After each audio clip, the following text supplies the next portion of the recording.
संसार मुझे विष्णु भैया ने बनाया।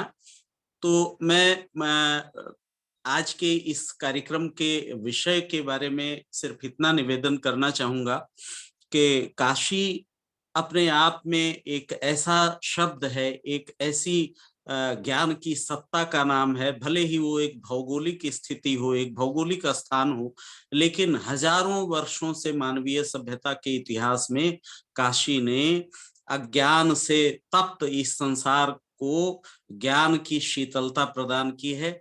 वह चाहे शंकराचार्य रहे हों, चाहे महात्मा बुद्ध रहे हों, जो भी ज्ञान की खोज में निकला है, उसे बिना काशी जाए उसका कल्याण नहीं हुआ है। वह हजारों वर्षों से हम देखते हैं कि काशी नगरी के विद्वान अपने दर्शन और तर्कों के द्वारा पूरे विश्व की मानवता को सही मार्ग दिखा रहे हैं और तमाम सारे ईश्वर विषयक, अध्यात्म विषयक तमाम सारे विषयों पर हजारों वर्षों से वहां शोध और अनुसंधान का कार्य निरंतर जारी है। आज की इस काशी महात्म को आप सबके समक्ष प्रस्तुत करने के लिए डॉक्टर मधुसूदन उपाध्याय जी यहाँ उपस्थित हैं। डॉक्टर मधुसूदन उपाध्याय जी मेरे प्रिय अनुज हैं और मुझे बड़ी खुशी होती है कि उनके जैसे युवा भारतीय सनातन सभ्यता के इस वैभव के प्रति न सिर्फ आकृष्ट हैं, बल्कि वह उसमें गहरी पैठ रखते हैं और तमाम सारे आध्यात्मिक विषयों के बारे में उनकी गहरी रुचि है। काशी के महात्म को बताने के लिए मैं समझता हूँ मधुसूदन जी बहुत ही उपयुक्त व्यक्ति हैं, चूंकि उनको काशी से स्वयं व्यक्तिगत लगाव भी है और आध्यात्मिक प्रक्रियाओं से जुड़े रहने के कारण, एक श्रेष्ठ सदगुरु के मार्गदर्शन में होने के कारण उन्हें काशी के महात्म का अंदाजा भी है। काशी, जैसा कि हम सब लोग जानते हैं, बाबा विश्वनाथ की नगरी है, जो इस समूचे विश्व के जो भर्ता और पोषक हैं, संहारक हैं, भगवान शिव, उनके त्रिशूल पर बसी हुई काशी, लोग कहते हैं कि तीनों लोकों से न्यारी है। इस संसार में काशी जैसा और कोई दूसरा स्थल नहीं है और स्कंद पुराण जैसे अनेकों हजारों वर्षों के पुराने ग्रंथों में काशी का वैभव, काशी की महिमा को भूरी भूरी प्रशंसा करते हुए विद्वानों ने, हमारे पूर्वज आचार्यों ने, ऋषियों ने उसके तारीफ में बहुत सारे शब्द कहे हैं। काशी के बारे में चर्चा करते समय मुझे स्मरण होता है कि काशी के ऊपर बहुत सारे उपन्यास लिखे गए, वहां के साहित्यकारों ने बहुत सारी कृतियां रची, प्राचीन कालों में भी, मध्य काल में भी, आधुनिक काल में भी। अभी आधुनिक काल में काशी के ऊपर 3 उपन्यासों की एक बहुत बढ़िया प्रस्तुति हिंदी के बहुत वरिष्ठ उपन्यासकार डॉक्टर शिव प्रसाद सिंह जी ने की, जिसमें गली आगे मुड़ती है और उसके 2 पार्ट हैं, आगे और अलग अलग वैतरणी और नीला चांद करके। तो उसमें वो एक बहुत बढ़िया रूपक देते हैं। वो कहते हैं कि जैसे कोई युवा मुग्धा नारी अपने कमर को तिरछी किए हुए उस पर कलश रखे रहती है, वैसे ही काशी में गंगा का सौंदर्य और गंगा का वैभव ऐसा है कि उसने एक त्रिभुजाकार कटाव लेकर और अपनी कमर पर भारतीय सनातन सभ्यता और संस्कृति का कलश स्थापित कर रखा है। ये रूपक मुझे बहुत रुचता है, क्योंकि इस रूपक में काशी के महात्म के सारे संकेत छिपे हुए हैं। काशी ने आज से नहीं, हजारों वर्षों से पूरी संसार की मानवता के लिए श्रेष्ठ क्या है, वरेण्य क्या है, इस पर न शोध अनुसंधान किया है, बल्कि हजारों सत्य शोधकों ने काशी की भूमि पर पहुंचकर वहां की रज को अपने माथे पर लगाकर अपना जीवन पावन किया है और मानवता के लिए बहुत सारा संदेश दिया है।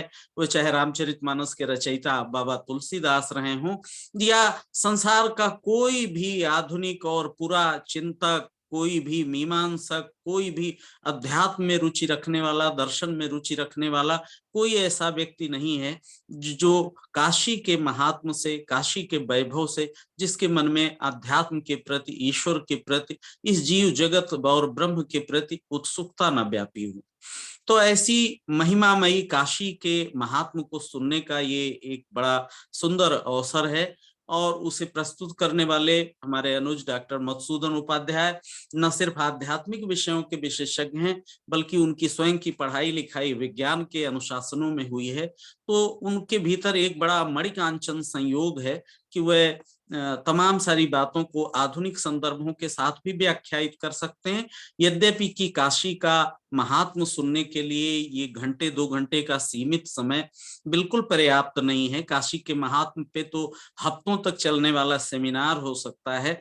बहुत सारे बड़े बड़े ग्रंथ लिखे गए हैं काशी के ऊपर। लेकिन फिर भी हमें विश्वास है कि इस छोटी सी चर्चा में मधुसूदन जी अपनी प्रतिभाशालिनी मेधा के द्वारा हम सबके समक्ष काशी का जो उज्ज्वलतम पक्ष है वह हमारे सामने रखेंगे।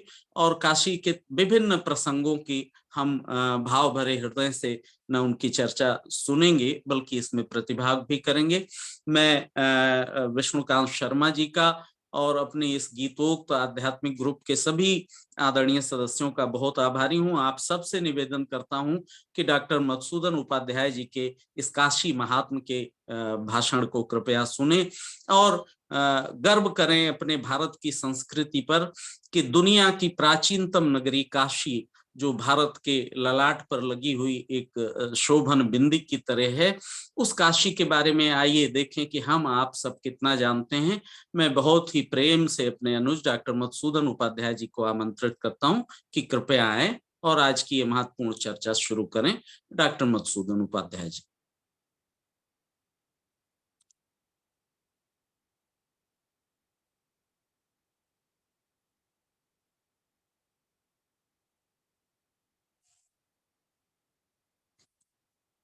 डॉक्टर मधुसूदन उपाध्याय जी।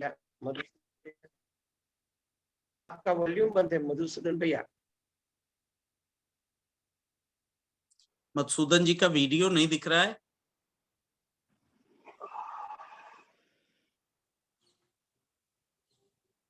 वीडियो दिख रहा है मगर उसका वॉल्यूम बंद है। वॉल्यूम खोलेंगे अभी तो स्क्रीन अभी पे आवाज आ रही है? हाँ, अब आ गए, दिखाई पड़े। जी, स्वामी जी को दंडवत प्रणाम करता हूँ और मेरे अग्रज द्वय आदरणीय प्रकाश चंद्र गिरी जी और विष्णुकांत शर्मा जी के भी चरणों में मैं दंडवत प्रणाम निवेदित करता हूँ। कभी कभी जब मैं तटस्थ भाव से सोचता हूँ तो एक व्यक्ति के तौर पर मुझे स्वयं अपने भाग्य से ईर्ष्या होने लगती है। इतना स्नेह आप लोग देते हैं, इतना आशीर्वाद और प्रेम लुटाते हैं, तो कई बार ऐसा लगता है कि स्वप्न तो नहीं देखते। कुछ विषय ऐसे हैं जिनको हम चुनते नहीं, दरअसल वह विषय हमें चुन लेते हैं। एक दिन दीपावली की छुट्टियों में मैं अपने जिस घर में गाय रहती है उसमें एक लोहे का दरवाजा लगा हुआ था, तो हमने सोचा उसको पेंट करते। तो विष्णु भैया का फोन आया उसी समय कि तीर्थ यात्रा का योग बन रहा है हम लोगों का और हम पूरा समूह चाहता है कि 15-20 लोग समेकित रूप से किसी तीर्थ का आनंद लिया जाए। तो कहाँ चलना चाहिए और किस तरह से चलना चाहिए, इस विषय पर बात हो रही थी।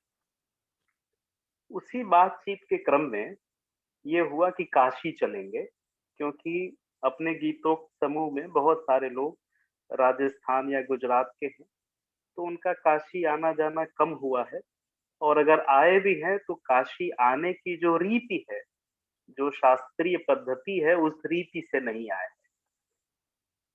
तो उस शास्त्रीय पद्धति रीति की बात होने लगी तो विष्णु भैया ने कहा कि क्यों ना इस पर एक सत्र कर लिया जाए और इस तरह से इस कार्यक्रम की रूपरेखा बनी। और भी हर्ष का विषय हो गया कि प्रकाश चंद्र गिरी जी जैसे विद्वान अपने समक्ष प्रस्तुत हैं। एक चीज उन्होंने बहुत बढ़िया कही कि काशी तत्व को, काशी रहस्य को महीने भर, साल भर चलने वाले अगर किसी सेमिनार में प्रस्तुत किया जाए, तो भी संभवतः समय कम पड़ जाएगा। और डॉक्टर प्रकाशन गिरी जी ने जो कहा, इसका एक शास्त्रीय उदाहरण भी हमारे पास है। ऋषि शौनक जाबालोपनिषद में कहते हैं कि काशी का एक नाम अवर्णनीय है। यानी कि काशी वो कोई भूखंड नहीं है, वो कोई भौगोलिक स्थिति नहीं है, वो एक ऐसा तत्व है जिसका कि वर्णन ही संभव नहीं है। इसी अवर्णनीय तत्व के बारे में हम लोग थोड़ा सा जानते हैं, प्रयास करते हैं। ज्योतिष का एक महत्वपूर्ण सूत्र जो मुझे बहुत प्रिय है, मैं उसको लौकिक अलौकिक दोनों रूपों में नित्य ही देखता हूँ, कि यत् पिंडे तत् ब्रह्मांडे, यानी कि जो ब्रह्मांड में है वही पिंड में है, जो मनुष्य शरीर में है वही यूनिवर्स में है। अब अगर काशी को देखा जाए कि वो हमारे शरीर में कहाँ है, तो महाभारत में महर्षि वेद व्यास का एक बहुत अद्भुत सूत्र है। महर्षि वेद व्यास ने काशी के बारे में भीष्म से कहलवाया है कि नाभिभूता शुभोदया, यानी कि काशी जो है वो त्रैलोक्य की नाभि है और शुभोदया है। यह वह नाभि नहीं है जो सदैव प्रस्तुत है, सदैव दृश्यमान है। ये जब शुभ संकल्प, शुभ कर्मों का उदय होगा, तो इस नाभि की स्थिति पता चलेगी। स्कंद पुराण के काशी खंड में वाराणसी के, काशी के, बनारस के कम से कम 1000 नाम। दुनिया का कोई ऐसा दूसरा शहर नहीं होगा जिसके 1000 नाम होंगे। किसी शहर के कितने नाम हो सकते हैं? 1, 2, 3 अधिकतम। काशी एक ऐसा नगर है जिसके 1000 नाम है। उसका एक नाम पूर्ण तीर्थ भी है। अन्यान्य जितने तीर्थ हैं वह केवल तीर्थ हैं, काशी पूर्ण तीर्थ है। इस शब्द पर अगर ध्यान दिया जाए, पूर्ण तीर्थ, तीर्थ का संस्कृत में जो भाव है, जो उसका अनुवाद है, वो जल है। और पूर्ण का मतलब कि जो कंप्लीट है, जो एंटायर है, जिसमें कुछ बचा नहीं है। अब काशी के जल तत्व की स्थिति को अगर देखें तो वहां पर गंगा है और वरुणा है और असी है। ये 3 चीजें वाटर बॉडी के रूप में वहां पर प्रत्यक्ष दिखाई देती है। लेकिन वहां पर बहुत कुछ ऐसा है जो अप्रत्यक्ष है। जैसे मैं आपको बताऊं कि दशाश्वमेध केवल गंगा का किनारा नहीं है। दशाश्वमेध की गंगा से अलग एक जलीय स्थिति है और वह कुंड रूप में है। ब्रह्मा कुंड है, विष्णु कुंड है, दुर्गा कुंड है, मार्तंड कुंड है। ये सब मिल करके बनारस के जल तत्व को पूर्ण बनाते हैं, इसलिए इसका एक नाम पूर्ण तीर्थ है। इसका एक नाम अविमुक्त क्षेत्र भी है। कुछ लोग ऐसा समझते हैं कि अविमुक्तेश्वर महादेव से संबंधित होने के कारण इसका नाम अविमुक्त क्षेत्र है। ऐसा नहीं है। अगर पौराणिक रूपकों को बहुत ध्यान से देखा जाए तो शिव का एक भिक्षुक रूप है, जिस भिक्षुक रूप में वो अन्नपूर्णा के पास जाते हैं और भिक्षा दान लेते हैं। इस भिक्षा में जो 4 चीजें मिलती हैं, उन 4 चीजों के नाम पर भी काशी का नाम है। पहली भिक्षा मिलती है अन्न की, इसलिए काशी का एक नाम अन्नदा भी है। दूसरी जो भिक्षा मिलती है वो भिक्षा मिलती है मोक्ष की, जिसमें मोक्ष रूप तारक मंत्र अन्नपूर्णा भगवान शिव को अपने कलछुले से देती है, इसलिए काशी का एक नाम मोक्षदा भी है। आप जब बनारस हिंदू यूनिवर्सिटी से 80 की तरफ जाएंगे तो वहां पर मुमुक्षु भवन, मोक्षता भवन, कई नाम भी मिल जाएंगे जो काशी के नाम से साम्य रखते हैं। तीसरा मंत्रदा, भगवान शिव मंत्र की भिक्षा लेते हैं अन्नपूर्णा से। तंत्र ग्रंथों में कहीं पार्वती अन्नपूर्णा गुरु हो जाती हैं, कभी शिव गुरु हो जाते हैं, ये रूपक उससे भी मैच करता है। और अन्नदा, मोक्षदा, ज्ञानदा, ये तीनों काशी के नाम है। और चूंकि वो मुक्ति क्षेत्र है, काशी में मरने मात्र से मुक्ति मिल जाती है, इसलिए उसका एक नाम मुक्तिदा भी है।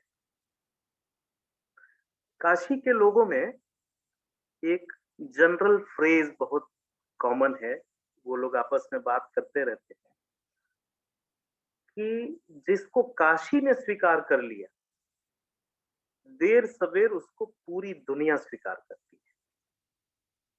ये बात व्यक्तिगत बातचीत में हमने बिस्मिल्लाह खान जी के मुंह से सुनी थी। और बिस्मिल्लाह खान एक और चीज बोलते थे, इस चीज को बहुत गौर से सुनिएगा, बड़ी महत्वपूर्ण बात है। वो कहते थे कि जब मैं पूरी दुनिया में घूमता हूँ तो मुझे भारत ही भारत दिखाई देता है, और जब मैं भारत में घूमता हूँ तो मुझे केवल काशी काशी ही दिखाई देती है।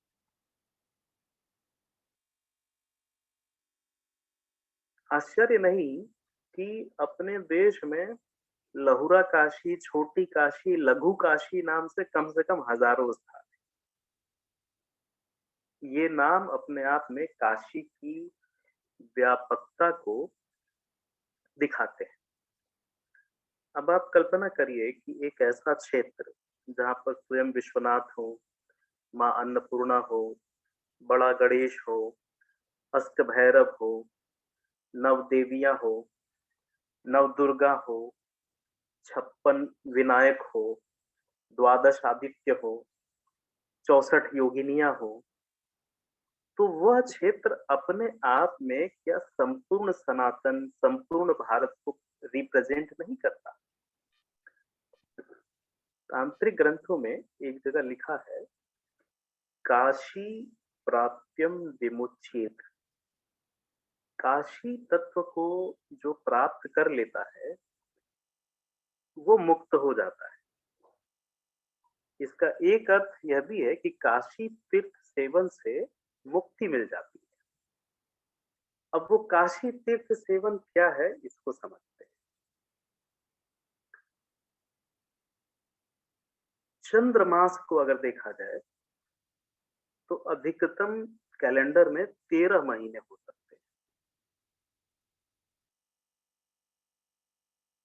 13 महीनों को 4 ऋतुओं से अगर गुणा करेंगे तो संख्या आ जाएगी 52।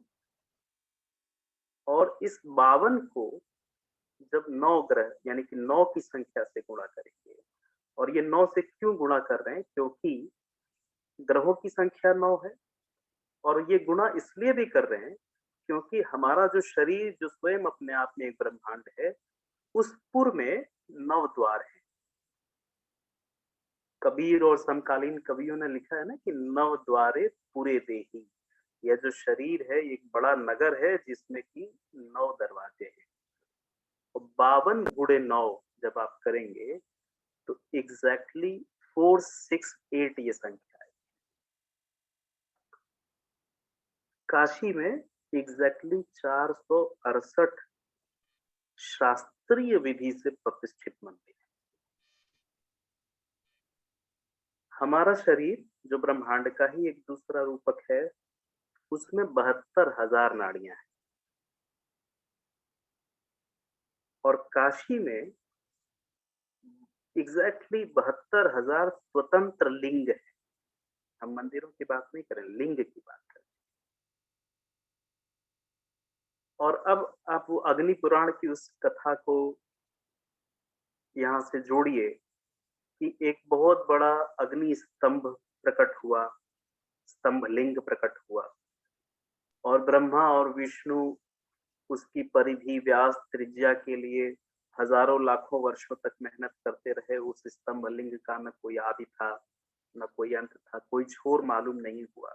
तब उन्होंने आदि विश्वेश्वर भगवान महादेव की आराधना की और वो विश्वेश्वर महादेव के रूप में प्रकट हुए, काशी में प्रकट हुए। यानी कि हर एक संवेदना वो वास्तव में यूनिवर्सल मैट्रिक्स का एक संधि है, और काशी में उस हर एक संधि से संबंधित कोई न कोई मंदिर है। अच्छा, ये जो शीर्षक रखा गया था इस बातचीत का, बनारस रस रसायन, इसमें 3 शब्द हैं, बनारस, रस और रसायन। बनारस इसका नाम क्यों पड़ा? क्योंकि पौराणिक रूप से तो ये काशी है, वाराणसी है, अभिमुक्त क्षेत्र है, सारनाथ है। बनारस इसका नाम इसलिए पड़ा, ये बड़ी महत्वपूर्ण बात है। वहां कहते हैं कि दुनिया भर में रस बनाना पड़ता है। बनारस एक ऐसी जगह है जहां रस पहले से बना हुआ है। ये बना हुआ रस है, केवल रसपान भर करना बाकी। दूसरा जो शब्द हम लोगों ने लिया था वो शब्द था रस। यह रस क्या है? तात्विक दृष्टि से देखा जाए तो कृष्णोपनिषद, यजुर्वेद, वहां कहा गया है कि रसो वै सह। यह जो रस है ये वही ब्रह्म है। हम किसी स्वाद को लेकर के प्रसन्न हो रहे हैं, वास्तव में ब्रह्म प्रसन्न हो रहा है। हमने कोई गाना सुना, हमने कोई कविता सुनी, हमें बड़ी प्रसन्नता का अनुभव हुआ। ये रस का सृष्टि भी, इस रस की सिद्धि भी और इस रस का परम भोक्ता भी, ये तीनों ब्रह्म ही है। और तीसरा शब्द जो हम लोगों ने लिया था वो शब्द था रसायन।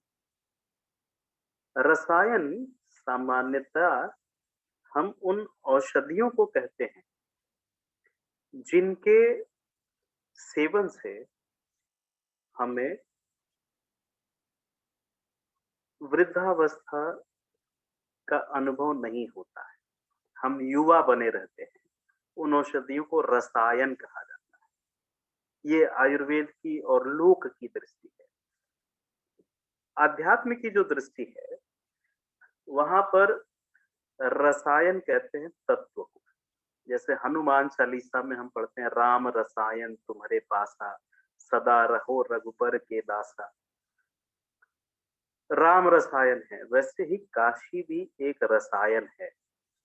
इस रसायन के सेवन से हमें न केवल दैविक बल्कि दैहिक और भौतिक भी वृद्धावस्था नहीं व्यापेगी और हम अपनी आध्यात्म यात्रा पर चलेंगे, इसलिए ये नाम रखा गया था।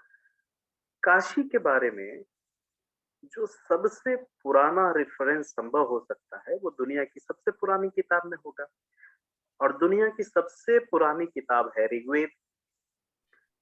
तो ऋग्वेद में एक बहुत सुंदर ऋचा है। वो कहती है कि काशी रित्ते आप इव काशिना संगवहिता। यानी कि काशी जो है वो तरह तरह के प्रकाश संयोजनों का संग्रह है।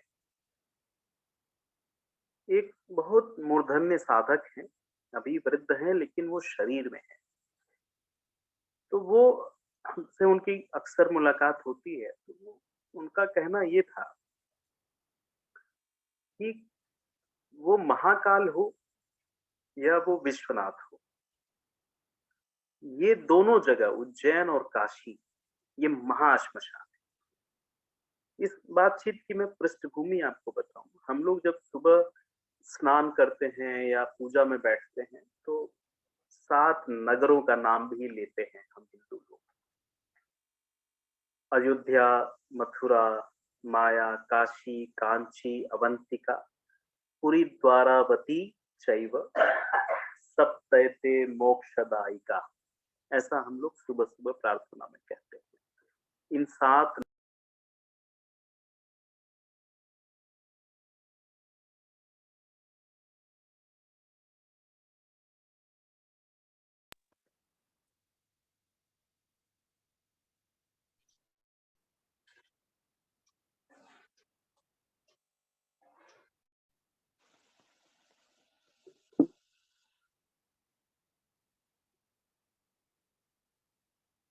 आवाज आ रही है? हाँ, एकदम हेलो बिल्कुल स्पष्ट आ रही है, कोई दिक्कत नहीं है, जी, एकदम हाँ, स्पष्ट। एक फोन आ गया जी। तो हमने उन स्वामी जी से पूछा था कि ये 7 नगरी जो है इनके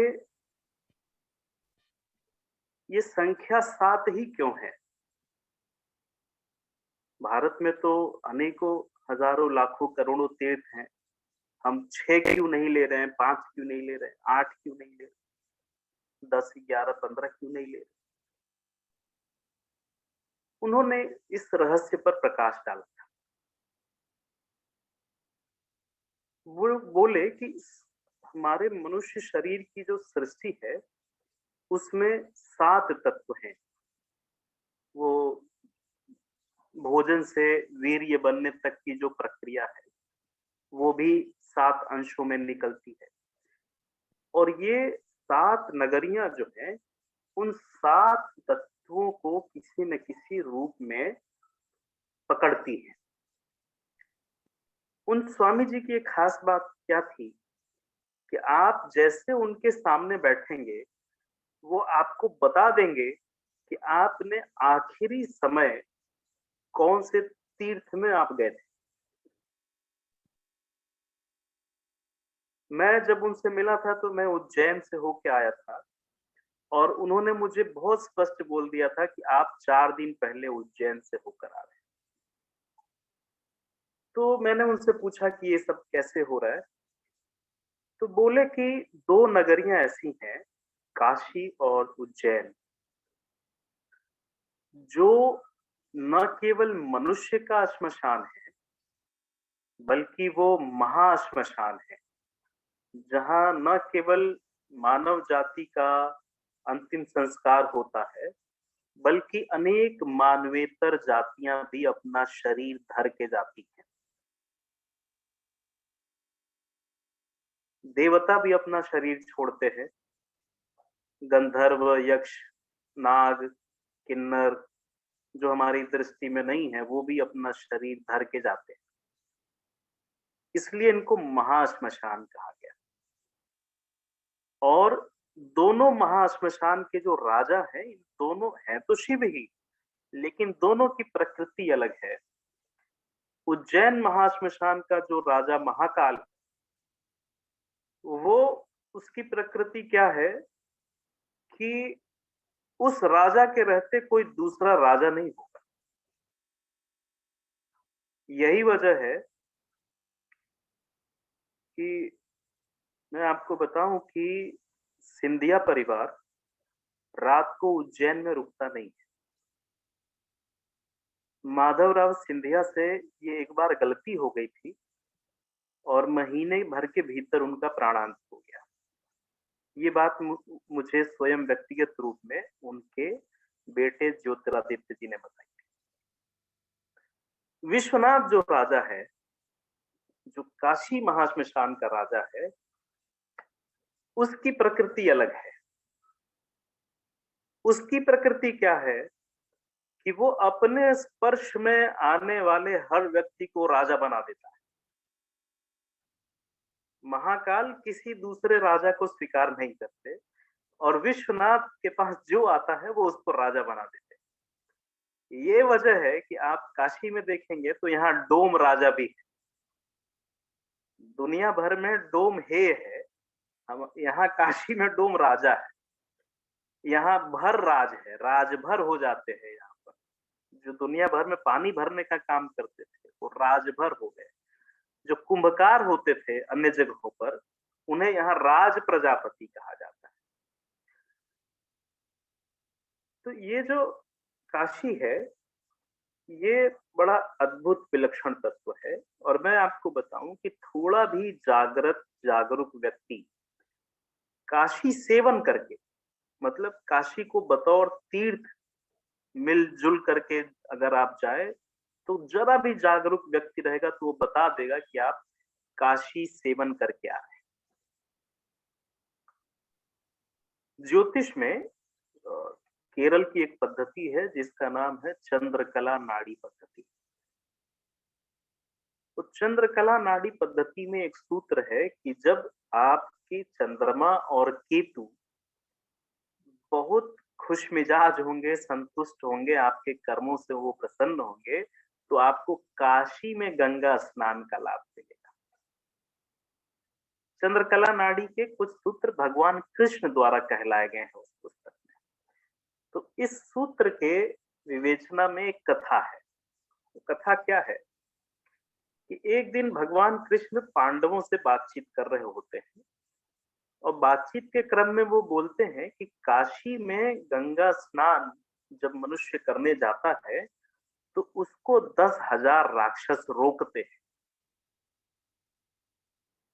तो भीम ने कहा, महाराज ऐसा तो फिर कैसे होगा, मेरे अंदर 10,000 हाथियों का बल है तो मुझे कोई नहीं रोक पाएगा। ठीक बात है, मनुष्य को तो 10,000 राक्षस तुरंत रोक लेगा, तो फिर लोग नहाते कैसे हैं, आप झूठ बोल रहे।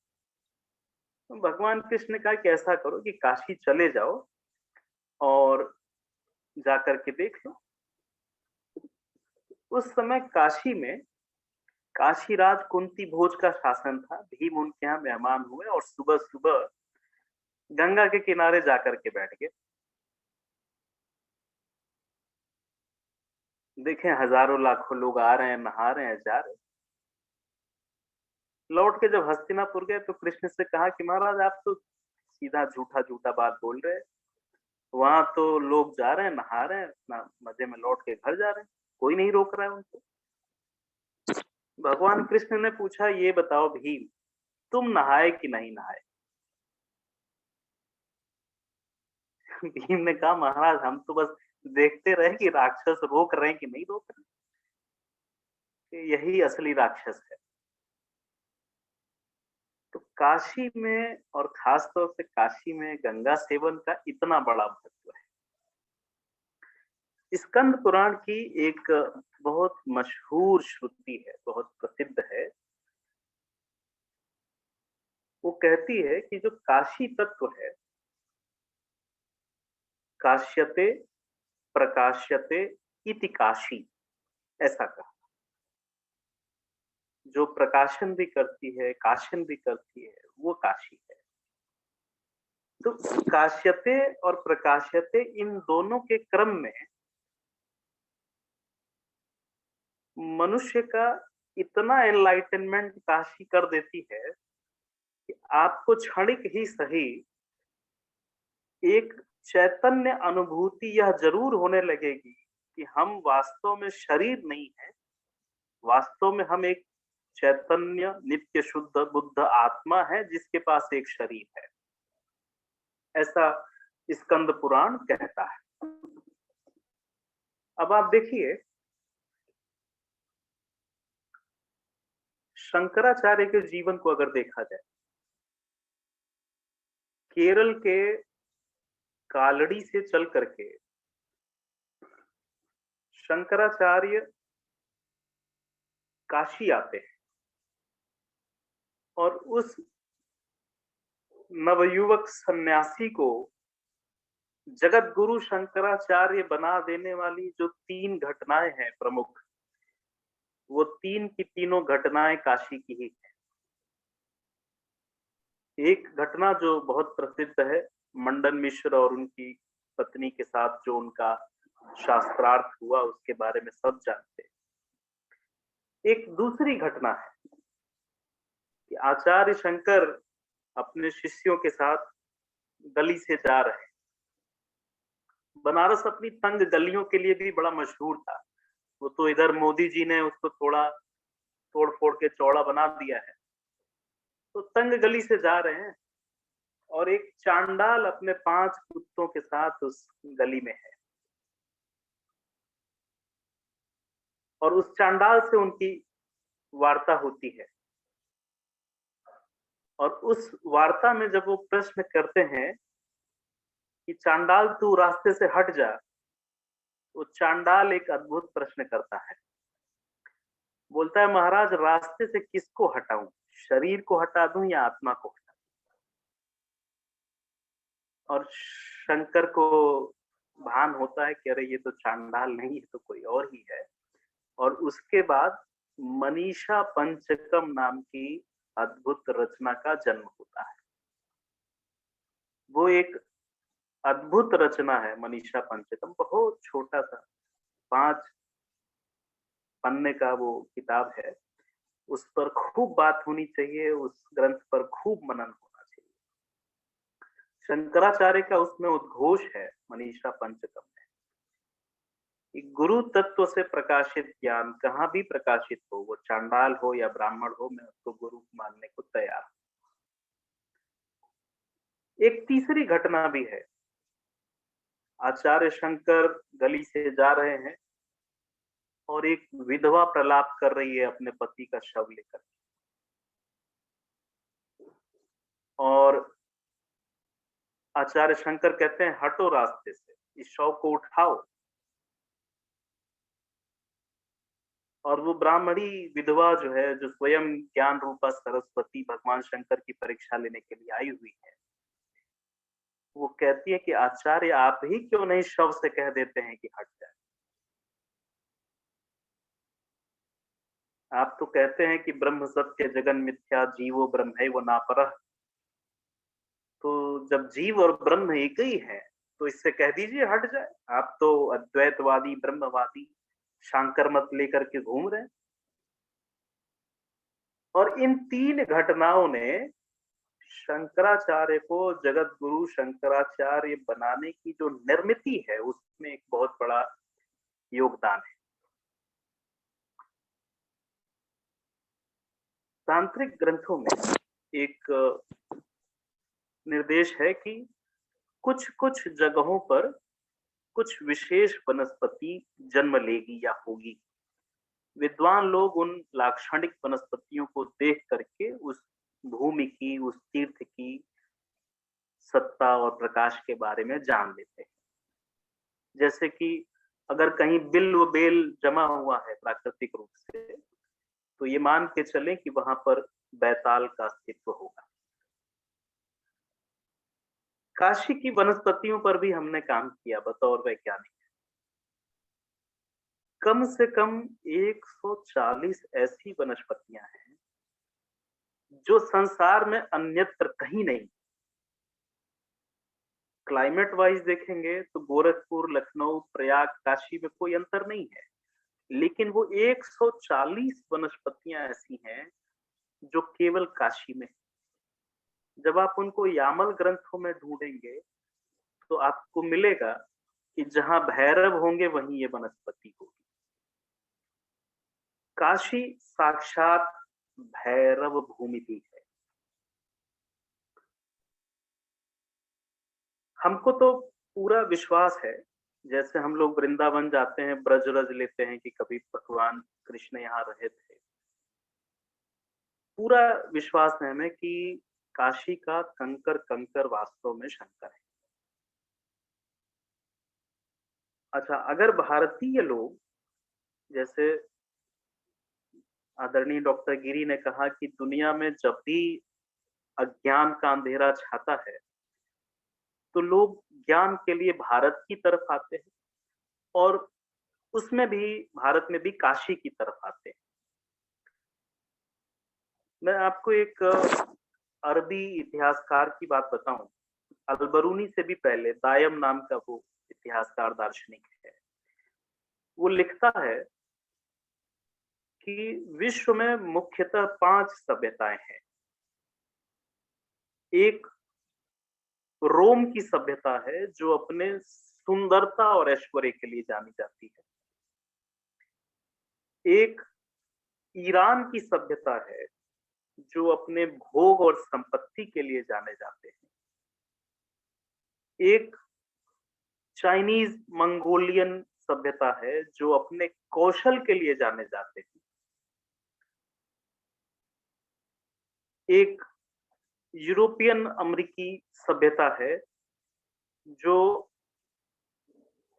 सामाजिक उच्छृंखलता के लिए जाने जाते हैं।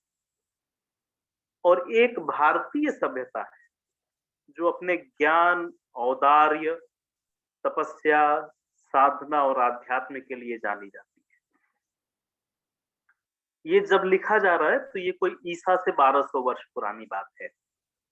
उस समय भी हमारी ये स्थिति थी और कमोबेश आज भी भारत अगर आगे बढ़ता है या बढ़ सकता है तो वह केवल और केवल आध्यात्म के बल पर आगे बढ़ सकता है। और इसमें काशी एक बहुत महत्वपूर्ण तत्व है। शतपथ ब्राह्मण एक ग्रंथ है। शतपथ ब्राह्मण में भारतीयों की प्रवृत्ति या हिंदुओं की प्रवृत्ति या सनातनी धर्मावलंबियों की जो प्रवृत्ति है उसके बारे में एक सूत्र है। लिखता है कि भरतो अग्नि इत्याहु, यानी कि हम जो भारतीय लोग हैं वो भरत नाम की अग्नि की उपासना करते हैं। एक तो अग्नि की उपासना और दूसरे भरत नाम की अग्नि की उपासना। ये जो भारत शब्द है, भा का अर्थ होता है ज्ञान और रत, वह समुदाय, वह भूमि जो ज्ञान में रत है। और भरत अग्नि यानी कि वो अग्नि जिससे ज्ञान प्रकट होता है, यानी कि ज्ञानाग्नि। उसी को श्रीमद् भगवद गीता में भगवान ने राजयोग कहा।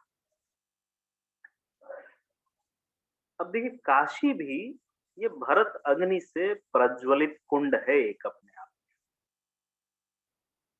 काशी सेवन की एक रीति है।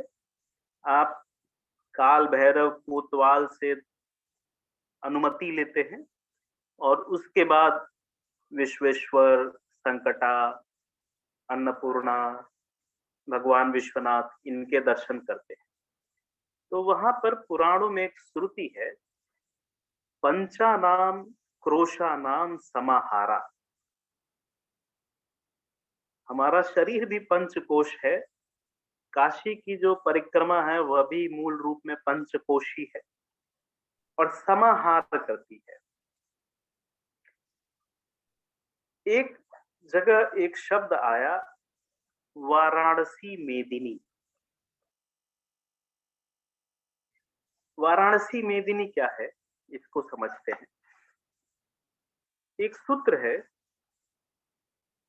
संपूर्ण जगद एव नंदन वनम सर्वे अपि कल्प द्रुमा गांगवारी समस्त वारी निभा पुण्याः समस्ताः क्रिया वाचः प्राकृत संस्कृताः श्रुत शिरो वाराणसी मेदिनी सर्वनश्यति रम्यम वसु दृश्या दृष्टि परब्रह्म। यानी कि जब मानव चेतना उस परम ब्रह्म चेतना से मिलती है तो पूरा संसार ही नंदनवन हो जाता है और पूरी पृथ्वी ही वाराणसी हो जाती है। इसलिए ये जो वाराणसी है, काशी है, ये वास्तव में अगर देखें तो जीवन और मृत्यु की युगपदी है। यहाँ पर जीवन के तमाम विलक्षण संकेत है और मृत्यु की तो यहाँ पर प्रयोगशालाएं हैं। आप मणिकर्णिका में 15 मिनट बैठेंगे, आप इस युगपदी को समझ जाएँगे। हाँ, ये अलग बात है कि वहाँ से उठते ही फिर से हम माया के वशीभूत हो जाएँ, वो एक अलग बात है। काशी एक यंत्र भी है, वो एक मशीन भी है। कैसे? जैसे किसी मशीन में एक स्टार्टिंग पॉइंट होता है, एक एंड पॉइंट होता है, वैसे ही इस काशी नाम की मशीन में भी प्रारंभिक बिंदु और अंतिम बिंदु है और मनुष्य शरीर से इसकी तुलना की जा सकती है। जैसे एक तो रूपक ये त्रिशूल के ऊपर बसा हुआ है। दूसरा एक चीज मैं बताऊं कि अलग-अलग युगों में काशी का जो शेप है, जो आकार है, वो भी बदलता है। वो स्वयं कभी त्रिशूल रूप होता है, कभी डमरू के रूप होता है, कभी त्रिभुज के सदृश होता है। जैसे कलयुग में कहा गया कि वो त्रिभुज से डमरू होगा। अब हमारे शरीर में योग कहता है कि 114 चक्र है। इन 114 चक्रों में 108 चक्र तो मनुष्य के शरीर में है और 3 चक्र ऊपर 3 चक्र नीचे जो शरीर से बाहर है। काशी को भी अगर आप देखेंगे तो यहाँ पर 54 नाथ लिंग है और 54 देवियां हैं। जैसे मनुष्य के शरीर में दाहिना हिस्सा पुरुष का माना जाता है, बायां हिस्सा स्त्री का माना जाता है, वैसे भी काशी में भी दाहिनी हिस्सों में लिंग की उपस्थिति और बाएं हिस्सों में योनि रूपा देवियों की उपस्थिति है। योग की भाषा में जिसको वाराणसी कहा जाता है, उसको अगर देखा जाए, हमारे यहाँ एक ग्रंथ है जाबाल दर्शनोपनिषद। जाबाल दर्शनोपनिषद लिखता है कि वाराणसी महाप्राज्ञ भ्रुवोर्घाणस्य मध्यमे, यानी कि वाराणसी जो है वो कहाँ पर है? दोनों भौहों और घ्राण यानी नाक के बीच में, यानी कि जो भ्रूर मध्य है, जो भ्रू मध्य है, वही वाराणसी है। और अगर आप सैटेलाइट से काशी के चित्र को देखेंगे तो ये भ्रूर मध्य और बिंदु रूपा, ये दो चीजें, ये दो काशी की स्थितियां आपको बहुत क्लियर हो जाएंगी। अब ये जो काशी है, ये जो वाराणसी है, जो भ्रूर मध्य है, भ्रूर घाणस्य मध्य में, ये जो वाराणसी है, इस वाराणसी में स्नान का महत्व जाबालोपनिषद में ही ऐसा कहा गया कि वाराणस्यादिके स्थाने स्नात्वा शुद्धो भवे नरः। वाराणसी में स्नान करके मनुष्य शुद्ध हो जाता है। ऐसा नहीं है कि वाराणसी की यह महिमा केवल और केवल हिंदू ग्रंथों में या हिंदू परंपराओं में या सनातन धर्म में ही है। आप भारत में जन्मे जितने भी धर्म और संप्रदाय हैं, वो सौर हो, गाणपत्य हो, शैव हो, शाक्त हो, वैष्णव हो, उन सबके अनेकानेक निश्चित स्थान वाराणसी में है। इसके अलावा जैन धर्म, बौद्ध धर्म, सिख धर्म के भी स्थान है। बौद्ध, जैन, सिख, उनके नजर में भी वाराणसी का बहुत ऊंचा स्थान है और वाराणसी इस तत्व को पूरी तरह से बनारस में ही आकर समझा जा सकता है, अनुभव किया जा सकता है। पुराणों में एक कहावत है जो तिब्बती ग्रंथों में भी मेंशन है, बौद्धों में भी प्रचलित है कि कैलाश आरोहणीय है लेकिन काशी अलंघ्य है। अभी अर्वाचीन समय में ऐसा ज्ञान मिलता है कि मिलारेपा नाम का एक योगी हुआ और योग से, योग द्वारा प्राप्त सिद्धियों से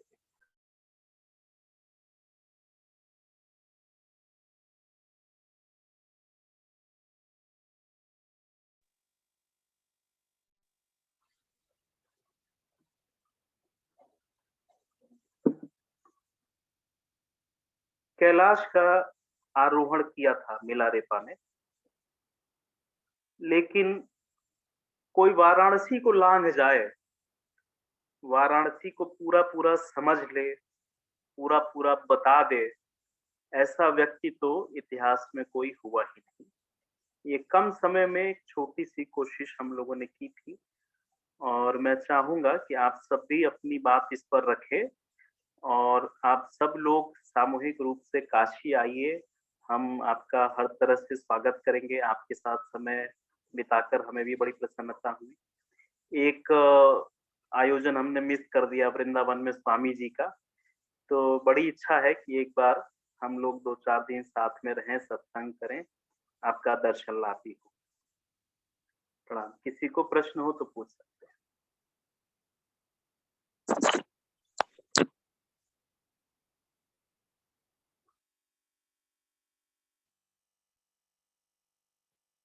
हाँ मधु भैया, बहुत सुंदर आपने कहा, लेकिन इतना जान के हमको ये लग रहा है कि ये एक तो बिल्कुल काफी नहीं है, इसमें आपको एक सत्र और लेना चाहिए।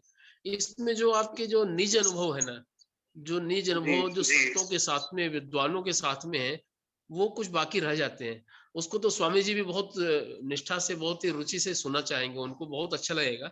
और वर्तमान में आप थोड़ा आप समय देख लें, अगर ऐसा है कोई निजी अनुभव बताइए ना जो बड़ा अत्यंत अद्भुत हो, आपको लगा हो, आपके लगा हो अंदर कुछ जागरण आ गया है, कुछ जागृति हो गई है, ऐसा कोई अनुभव आपका तत्कालिक है क्या? देखिए, काशी काशी के साथ मेरा बहुत लगाव है। मेरी बहुत सारी पढ़ाई वहीं हुई है। बनारस हिंदू यूनिवर्सिटी में ही मैंने पीएचडी किया है और खूब लंबा समय मैं रहा हूँ काशी में। अभी भी जब भी समय मिलता है मैं काशी जाता हूँ, रहता हूँ। हमारे यहाँ बनारस हिंदू यूनिवर्सिटी का कुल गीत है जिसमें हम गाते हैं कि काशी जो है वो सर्व विद्या की राजधानी है। तो हर वो व्यक्ति जिसको किसी भी लौकिक अलौकिक विद्याओं की तलाश है, उसका मान के चले कि उपसंहार उसको काशी में मिलेगा। हमारा जो व्यक्तिगत 2-3 अनुभव रहे, कुछ अनुभव तो ऐसे हैं जो साझा करने लायक नहीं है सार्वजनिक रूप से। कुछ मैं आपको बताता हूँ। जैसे प्रयाग में जब महाकुंभ लगता है ना, आपको मेरी आवाज पहुंच रही है? हाँ, पहुँच रही है, आ रही है। जी। तो हम बड़ा आश्चर्य करते थे जब हम छोटे थे कि जब कुंभ खत्म हो जाता है, तो ये सब लोग कहाँ जाते हैं? ये बड़े-बड़े नागा साधु, ये ऐसे तो रोज दिखाई नहीं देते, ये कहाँ जाते हैं? तो एक चीज़ तो हमें पता चली कि अखाड़ों में चले जाते हैं, इनके अपने-अपने अखाड़े बने हुए हैं, कोई जूना अखाड़ा का है, कोई कहीं का है। लेकिन बहुत सारे साधु जो दूर-दूर से आते थे प्रयाग में, तो वो प्रयाग के बाद हमने देखा कि सब काशी की बसें पकड़ रहे हैं, कोई ट्रेन में जा रहे हैं, बाबा जी कहाँ जा रहे हैं? तो काशी जा रहे हैं। हमने कहा यार कुछ तो बात है कि चेन्नई से लोग आ रहे हैं, तो जब चेन्नई से चलते हैं काशी के लिए तो अपना जूता-चप्पल चेन्नई में ही उतार देते हैं और हम यहाँ हमारे लोग काशी में गुटखा थूकते हुए घूम रहे हैं। कुछ तो बात होगा काशी में। तो ऐसे ही साधुओं के एक समूह के साथ 2006-7 में हम लोग प्रयाग से काशी गए और उनकी साधनाओं को और काशी के अनुभवों को हमने प्रत्यक्ष अपनी आंखों से देखा। जैसे अभी बातचीत में हमने एक बात कही कि काशी में वो महाश्मशान है वहां न केवल मानव अपना शरीर छोड़ के जाता है, मानवेतर जातियां भी अपना शरीर छोड़ती। तो वहां पर एक ब्रह्म आश्रम करके है, जहां पर हमारे एक बड़े भाई मार्गदर्शक हैं, सन्यासी हैं, और साथ हम रहते।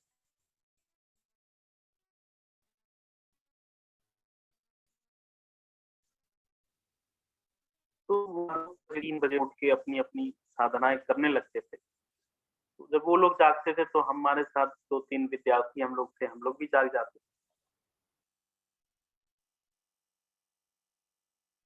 तो ब्रह्मपुरी जो आश्रम है वो बिल्कुल शहर में है।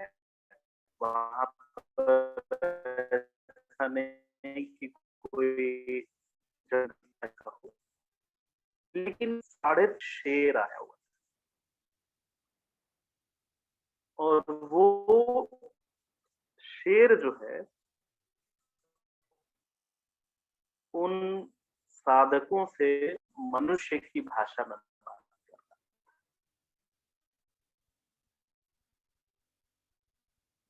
है। बाद में जी ने बताया कि वो वास्तव में एक यक्ष है और जो वहां से देवताओं से आदेश लेकर के काशी में तपस्या करना चाहता है, लेकिन उसको फिलहाल सिंह के शरीर में देवताओं ने छोड़ रखा है। उसके पुराने कर्म अभी इतने अच्छे नहीं हुए हैं कि उसको मानव का शरीर मिल जाए। और हम लोग उस समय बहुत आयु नहीं थी, हम आश्चर्यचकित करते थे कि हमें मानव शरीर मिला हुआ है और हम लोग कुछ नहीं कर रहे हैं, और इधर बड़े बड़े यक्ष, गंधर्व, राक्षस, किन्नर, नाग वो मानव शरीर पाने के लिए परेशान। तो हमने स्वामी जी से पूछा कि क्या इसका मतलब ये है कि ये जो सिंह है या यक्ष गंधर्व हैं ये मानव से नीचे की जातियां हैं? बोले देखो ऐसा नहीं है, ऐसा है कि अन्य योनियों में जो किए हुए कर्म हैं वो आपको केवल नीचे ले जा सकते, उन कर्मों से अब आप ऊपर नहीं उठ सकते। केवल मनुष्य योनि एक ऐसी योनि है जिसमें किए हुए कर्मों से आप ऊपर भी उठ सकते, इसलिए वो तपस्या करने के लिए मानव शरीर मांगते। एक दूसरा हमारा बड़ा विचित्र अनुभव रहा काशी में।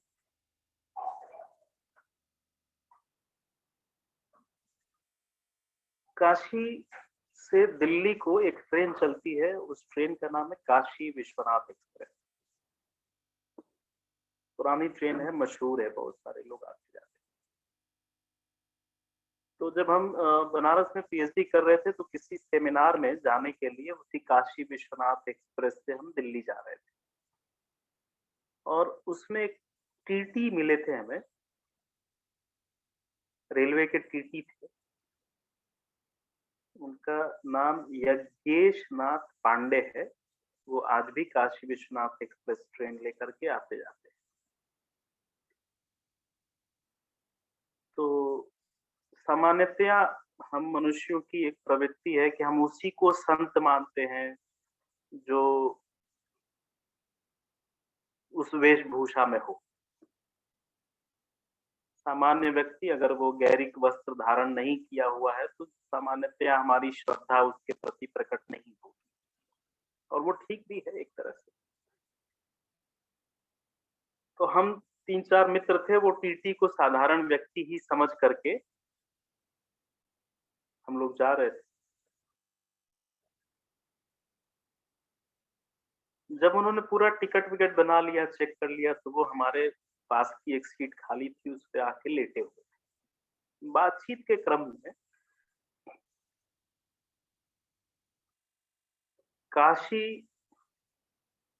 पर वो वर्णन करने लगे। एक सूत्र जो है उपनिषदों में, उसके हवाले से उन्होंने ऐसा कहा कि सभी देवता अपने अपने लोकों में रहते हैं और वो बाध्य है इस चीज के लिए कि अपने अपना एक प्रतिरूप वो काशी में भी रखे रहे।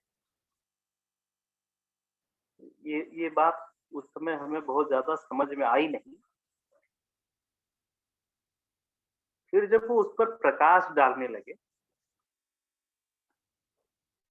बोले देखो 27 नक्षत्र होते हैं और 27 नक्षत्रों के 4-4 पाद होते हैं, कुल संख्या हो गई 108। कोई भी व्यक्ति किसी बीमारी से पीड़ित हो, किसी परेशानी से उसमें दिक्कत आ रही हो, तो नक्षत्रों को देखा जाना चाहिए, क्योंकि ये जो नक्षत्र हैं ये हमारे कर्मों का लेखा जोखा रखते हैं। और काशी में हर एक नक्षत्र और हर एक नक्षत्र पाद का एक अलग मंदिर है। जैसे उदाहरण के तौर पर काशी विश्वनाथ स्वयं में आर्द्रा नक्षत्र है। अन्नपूर्णा जो मंदिर है वो मृगशिरा नक्षत्र है। काल भैरव जो मंदिर है वो श्रावण नक्षत्र है। तो अगर कोई व्यक्ति ये पहचान ले अपने ज्योतिषी के द्वारा या स्वयं पहचान ले, अगर उसको ये हुनर है कि कौन से नक्षत्र के कारण हमारे जीवन में यह समस्या आ रही है, और उस नक्षत्र से संबंधित उस मंदिर में जप दान पूजन इत्यादि कर ले, तो वो उस दोष से मुक्त हो जाएगा। क्यों हो जाएगा? क्योंकि हमारे शरीर में भी काशी है। और जैसे हमारे शरीर में सभी 72,000 नाड़ियां, सभी संवेदनाएं नाभि से जुड़ती हैं, वैसे ही इस पूरे ब्रह्मांड का कोना कोना किसी न किसी तंतु द्वारा काशी से जुड़ा हुआ है। और जब आप अपने इस जन्म में काशी के लिए क्या हेतु है इसको जान करके वो प्रयास कर लेते हैं, तो आप उन समस्याओं से शीघ्र ही मुक्त हो जाते हैं। ऐसे अनेकों दृष्टांत हैं, बहुत समय लगेगा इनको वर्णन करने में, काशी के जो हमारे व्यक्तिगत अनुभव हैं। इसके लिए किसी और दिन भी हम लोग एक सत्र रख लेंगे। ठीक है विष्णु भैया? हाँ मधु भैया, हाँ। एक चलते चलते एक बहुत लघु में, हालांकि वो लघु भी समय योग्य नहीं है। एक मणिकर्ण का घाट जो है उसके बारे में मैंने सुना है, मैंने देखा भी है वो घाट। वो कहते हैं कि कोई भी अपना शरीर त्यागने के लिए वहां पे जाता है और उसको समय लगता है त्यागने में, मान लीजिए 2 महीना 4 महीना 1 साल तक भी। वो धर्मशाला ऊपर में आज भी है जहाँ पे वो अपनी मृत्यु जब तक नहीं हो जाए अपने आप को वहीं रखता है और वहीं पे वो। हाँ, ये बात सत्य है क्या? ये बात सत्य है। और हमने अपने जब शुरुआत में बात कर रहे थे तो उनकी बात की थी। एक तो मुमुक्षु भवन है, मुमुक्षु भवन है बनारस हिंदू यूनिवर्सिटी से जब आप अस्सी घाट जाते हैं रास्ते में। एक मुक्ति भवन है जो मणिकर्णिका के पास है। मणिकर्णिका घाट पर एक बहुत अद्भुत मंदिर है, आप कभी बनारस आइए मैं आपको दिखाता हूँ। उस मंदिर का नाम है अमेठी माई। तंत्र से अनभिज्ञ लोग, सामान्य लोग अमेठी माई कहते हैं, लेकिन वास्तव में वो जो मंदिर है वो त्रिपुर सुंदरी का एक अद्भुत मंदिर है। वो एक तांत्रिक प्रयोगशाला है। असल में काशी जो है ना वो अपने आप में एक नक्षत्रशाला भी है। काशी शहर एक वेदशाला भी है और वो एक तांत्रिक प्रयोगशाला भी है। बहुत सारी चीजें ऐसी हैं जिसको कि जन सामान्य की भाषा में कह पाना बड़ा मुश्किल है हमारे लिए। उसको, उस तत्व को उसमें घुस करके ही, प्रवेश करके ही समझा जा सकता है। काशी के बारे में कहा जाता है कि काशी बसत्या तत्वस्य संवित्या चोन्नति पदा। काशी वो तत्व है जिसमें प्रवेश करके हर तत्व की अपने आप उन्नति होती है। समझ रहे हैं? तो मणिकर्णिका पे आप जो कह रहे हैं वो है, वो कोई गलत बात नहीं है, वो है। और ऐसे 2-3 बड़ी धर्मशालाएं हैं जिसमें बड़े बड़े घरों के लोग, बड़े बड़े ऋषि महामुनि महर्षि, बिलियनियर लोग आते हैं और अपना शरीर छोड़ते हैं।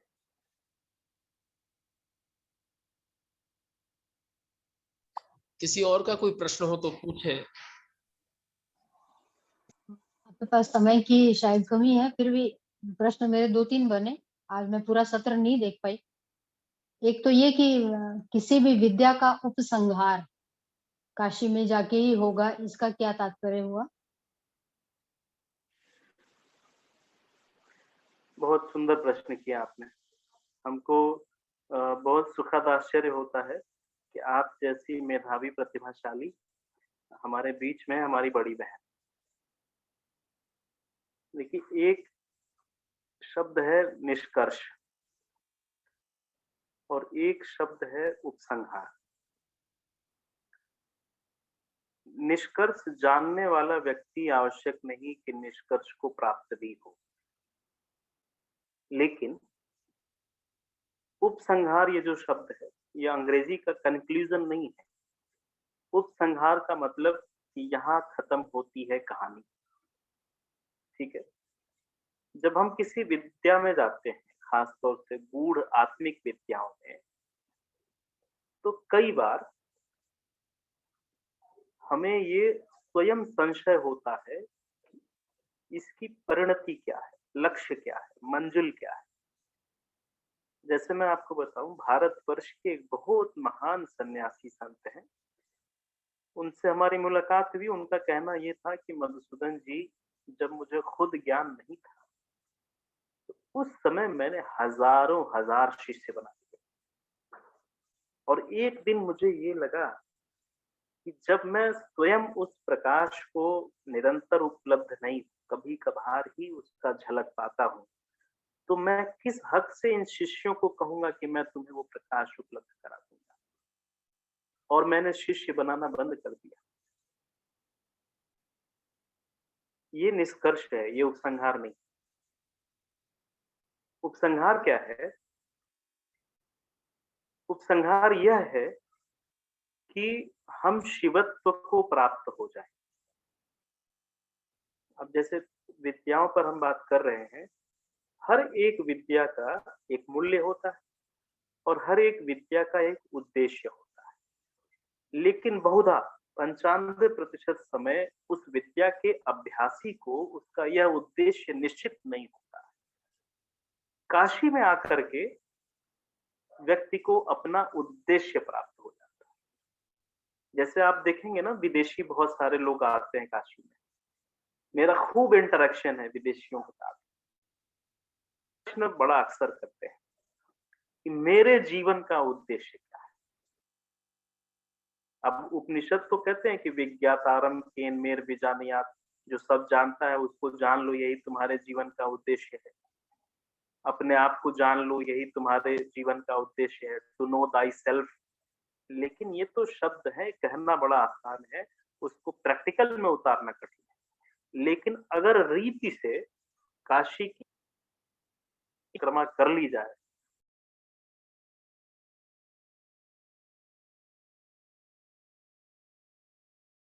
चुलबुल मोन होना दिया है।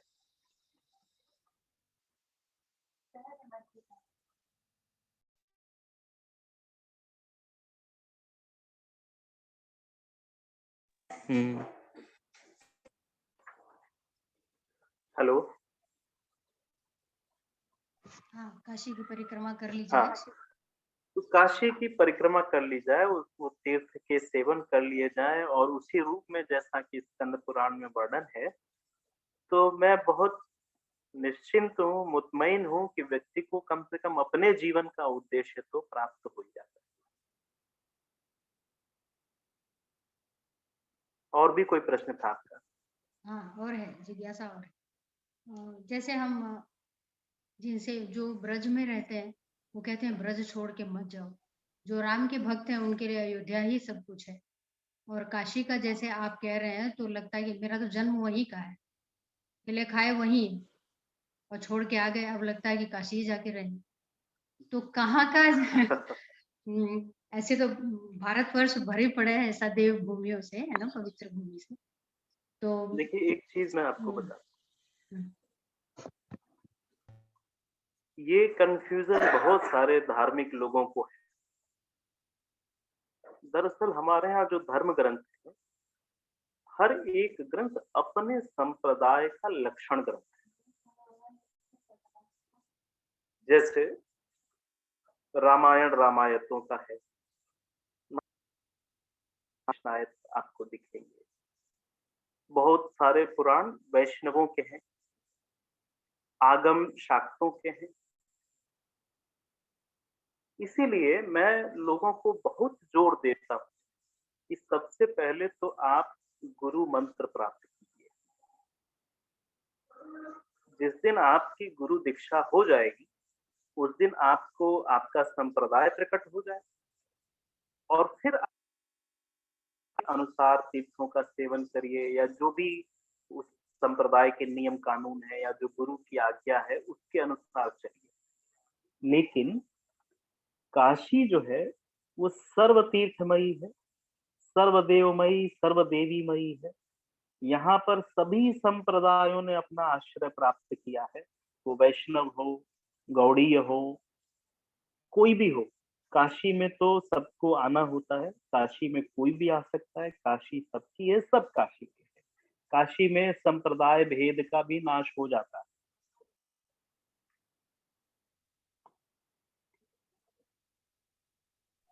मेरा एक प्रश्न था भैया। हरे कृष्ण। जी नमस्ते। वैसे तो आपने बहुत कुछ समझाया, फिर भी मुझे ऐसा लग रहा था कि हम लोग अगर शिव जी की कृपा रही और काशी आना होता है तो एक सामान्य क्या भाव से आना चाहिए कि हाँ मुझे ये भाव से काशी में प्रवेश करना है।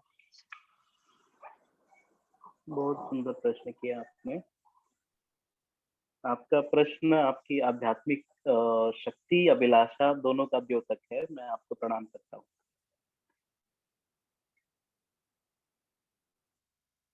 देखिए काशी जो है, अभी हमने कहा कि वो सर्वदेवमयी, सर्वदेवतामयी, सर्वऋषिमयी है।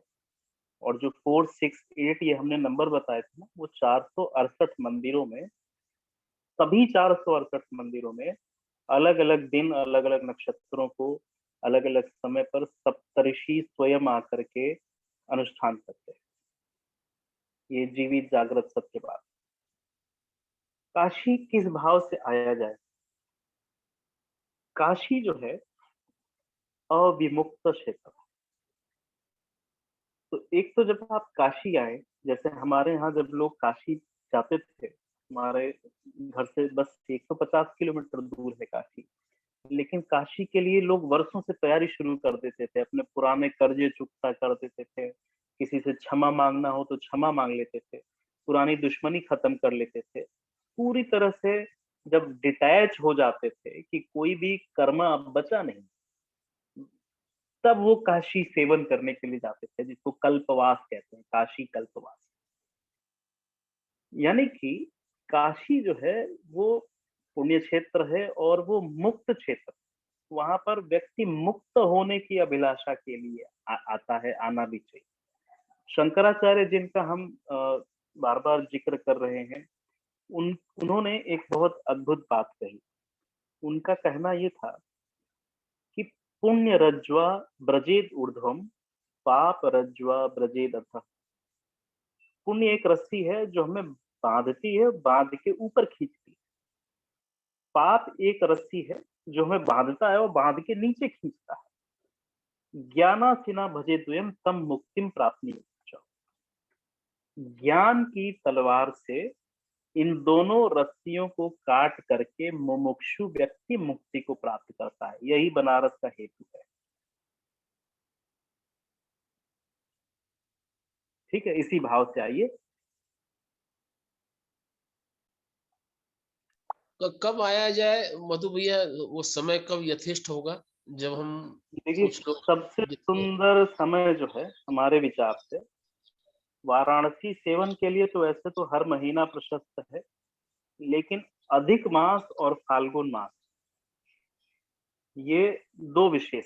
श्रावण हम इसलिए नहीं कह रहे क्योंकि सावन में भीड़ बहुत रहती है, और अत्यधिक भीड़ में ना हमको लगता है तीर्थ अपने आप को प्रकट करने की बजाय और छुपा लेता है। ठीक है, या इसको ऐसा समझा जाए कि 1 किलो लड्डू है और कई हजारों लाखों लोगों में बट गया, तो मजा नहीं आया, पेट नहीं भरा। तो जब थोड़ा सा भीड़ कम रहे, अनुकूल समय हो, तो उस समय आए, फाल्गुन में आए या अधिक मास में आए, तापमान भी इस कम वर्ष रहेगा। अधिक मास है क्या? हरे इस वर्ष कृष्णा। मेरा भी एक छोटा सा क्वेश्चन है। 2 श्रावण है दीदी इस बार। अधिक मास है क्या? हाँ, अधिक मास। जी 2 श्रावण है। अरे सावन में तो हम लोग को पता है, कहीं घर से बाहर निकलने लायक जगह नहीं रहती, बहुत भीड़ रहती है, बहुत भीड़, सब तरफ बंद, सारे रास्ते बंद। आप लोग फाल्गुन में आइए, बहुत बढ़िया रहेगा। कौन प्रश्न पूछ रहा था? कोई प्रश्न पूछ रहा? हाँ, मैं पूछ रही थी। हरे कृष्णा। हरे कृष्णा। हाँ, छोटा सा प्रश्न है मेरा भी। जैसे आप बोल रहे हो जी। काशी जाओ तो सब कर्ज मुक्त होके जाओ, सब कुछ ठीक है। यहीं छोड़ के जाओ, तो फिर जैसे काशी जाते तो काशी दान क्यों करते? तो काया का तो दान मान लिया, जैसे काया छोड़ दिया वहां पे, काशी क्यों दान करते? असल में दान जो है ना, ये बहुत समझने योग्य वस्तु है। दान वो केवल पुण्य नहीं है, वास्तव में हमारा शरीर ही चूंकि दान का बना हुआ है। अगर गौर से निषेचन की प्रक्रिया को देखा जाए तो ये दान लेने और दान देने के कारण ही शरीर उत्पन्न हुआ। जब हम दान देते हैं तो यह भी एक तरह से पुराने कर्म बंधनों से मुक्त होने का मानवीय और दैवीय प्रयास है। तो दान तो अवश्य देना चाहिए। काशी में तो ब्रह्मा विष्णु महेश ने यज्ञ करके दान किए। वास्तव में जो काशी है ना, वो कभी ब्रह्मा की नगरी थी। ब्रह्मा से इस नगरी को विष्णु ने या वैष्णवों ने प्राप्त किया। नहीं, विष्णु से काशी मतलब जो कांसा होता है ना, कांसा वो दान करते हैं, उसका पूछा, काशी क्यों दान करते हैं? अच्छा, कांसा पूछ रहे हैं आप? हाँ, नहीं, जो ऐसा तो धातु कोई होता है नियम ना, नहीं कि केवल धातु केवल कांसा कांसा होता ही है ना, दान वही। करें, ऐसा नहीं है। अन्य हाँ, वस्तु भी दान करते हैं।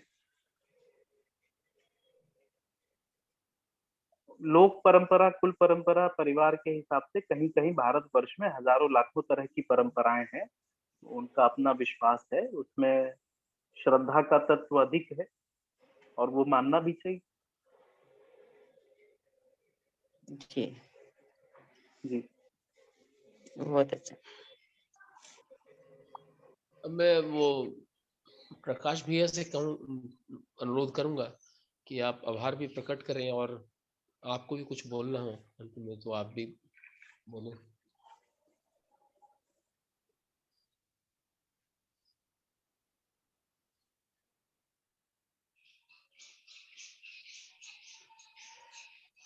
प्रकाश भैया है अपने बीच में?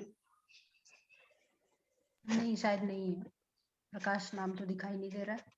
नहीं, अभी थे, अभी तुरंत थे मेरे ख्याल से।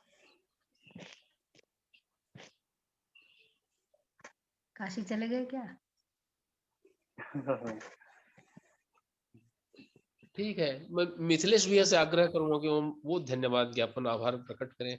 आप थोड़ी देर से ज्वाइन किए, लेकिन आप भी काशी को बहुत नजदीक से जानते हैं मिथिलेश भैया।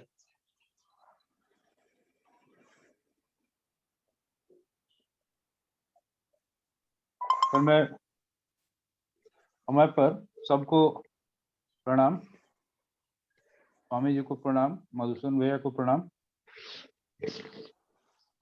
शुरू में ज्वाइन करने में बहुत दिक्कत आ रही। मैं 10-15 मिनट तक ट्राई करने के बाद अब आज संडे था तो बस सो गया। फिर लगभग 15 मिनट पहले फिर एक बार ट्राई किया तो जाके ज्वाइन कर पाया। तो खैर रिकॉर्डिंग होगा, मैं उसको सुन लूंगा बढ़िया से। लेकिन आज काशी के बारे में जो सुना तो एकदम से जैसे स्वप्नवत लगा। मैं तो सोया ही हुआ था, लग रहा था कि यह सारी बातें अद्भुत हैं। और तो इन्होंने कहा कि यह भ्रू मध्य है, तो मैं इस बात को थोड़ा चिंतन करने लगा कि सही बात है, ये पूरे देश का ये भूमध्य ही है। और जो बातें, जो कुछ थोड़ा बहुत भी मैं सुन पाया हूँ, अद्भुत।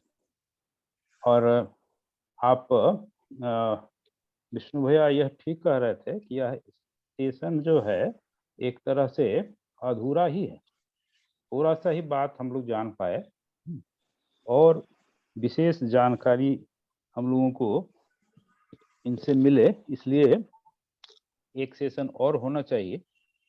और तो इस तरह से बहुत ही सुंदर रहा। हम लोगों तो जैसे होता है कि कोई बहुत बढ़िया मंच पर कुछ किया तो वंस मोर कहते हैं, तो हम लोग को लगेगा कि और भी कुछ जानकारी हम लोग को मिले और जानकारी मिले। मधु भैया को बहुत बहुत आभार, बहुत बहुत धन्यवाद। और बाकी विष्णु भैया आप जैसा कहें। सबसे आग्रह है, जिसको जिसको रुचि है और योग्य लगे तो फाल्गुन में एक यात्रा का प्लान बनाइए जल्दी, उसका डेट भी फिक्स किया जाए 15-20 दिन के अंदर में, और चला जाए सामूहिक रूप से, जितने भी लोग हो सके इकट्ठा। और मधु भैया का संकल्प है, वो अपनी दृष्टि से, अपनी योग्यता से हमें सभी दर्शन कराएंगे, वो अनुभूति कराएंगे जो आज कहा है, वो सारी अनुभूतियां वहां पे होंगी। ये तो दिव्य क्षेत्र है। और ऐसा कोई समय भी है क्या विशेष, जब हम लोग वहां पर कोई विशेष महीना या कुछ इस तरह का है क्या? अभी वही बता रहे थे, 3 फाल्गुन या अधिक मास। महीने बड़े विशिष्ट हैं। अच्छा, तो उसमें फाल्गुन, श्रावण और अधिक मास। अधिक मास, अच्छा।